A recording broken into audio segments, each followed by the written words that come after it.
আসসালামু আলাইকুম। সবাই কেমন আছেন? আশা করি ভালো আছেন। আজকে আমি কাঁঠালের বিচি, আলু, টমেটো, ডাঁটা এবং রুই মাছ দিয়ে তরকারি রান্না করব। কিভাবে রান্না করা যায় তা জানার জন্য রেসিপিটি দেখতে থাকুন। আমি এখানে অল্প পরিমাণ তেলে পরিমাণ মতো পেঁয়াজ দিয়ে ভেজে নিচ্ছি। আপনারা আপনাদের পছন্দের পরিমাণ অনুযায়ী পেঁয়াজ দিয়ে তেলে ভেজে নেবেন।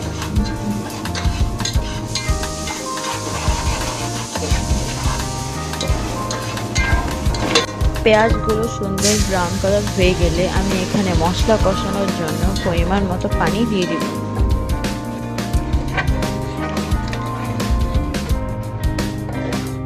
আমি এখানে দিচ্ছি 2 টিস্পুন হলুদ,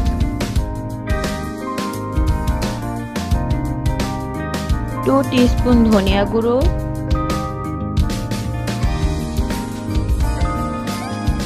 এবং 1 টেবিল